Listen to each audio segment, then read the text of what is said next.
What's up, y'all? It's Dr. David Running. Hope everybody's doing well.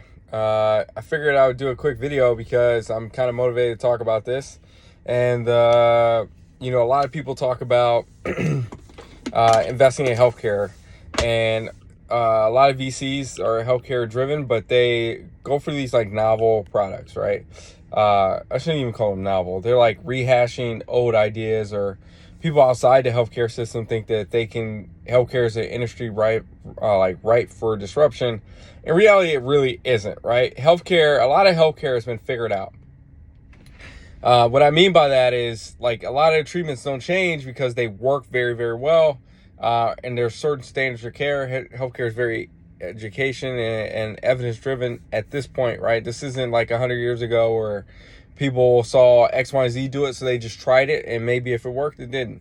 But healthcare, in order to invest in it correctly, at the like C state, healthcare has to be invested in the system architecture, not necessarily a new product, right? Because it takes, I said this before, about 10 years for a new product to develop and really gain some type of traction in healthcare, unless you're a well-established like Johnson & Johnson, Synthes, Stryker, or you already have a well-known name, Medtronic, Bard.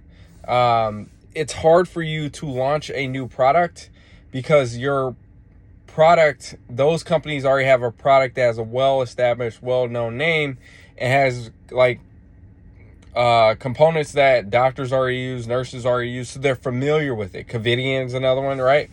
And so if you're startup X, Y, and Z, it's hard for you to just go develop a new surgery, like a new hernia mesh, a new robotic platform, a new EHR, whatever it is. It's hard to break in that.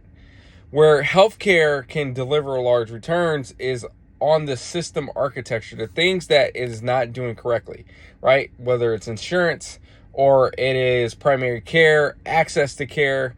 Now, I'm not talking about these like concierge type models. I'm talking about actually designing a system that works and takes sort of the friction out of the system for the doctors, takes the friction out of the system for the nurses, the patients, and really gets to the pain points, right? Like, patients want cheaper healthcare that has greater access to care, and they hate insurance companies.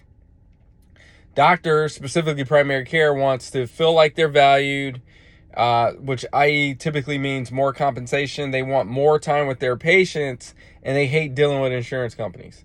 So, and then hospital administrators, they want low cost, good quality outcomes, right? Meaning patients not coming back and forth to the hospital. They don't want frequent flyers. So they want people to utilize the hospital system in a very sort of efficient manner. And it's actually better for them to keep patients with certain disease processes out of the hospital because they tend to generate more costs for the hospital. And then they don't really like to deal with insurance companies that take a while to reimburse. Like, it can take, hospitals can have months upon months of backlogs of insurance reimbursements, and that's an important consideration to think about. So if you're investing in healthcare and someone's coming to you, you're a VC, private equity, angel investor, whatever, and they're talking about, hey, I have this healthcare play, or I have a healthcare pitch, whatever, take it with a grain of salt, right?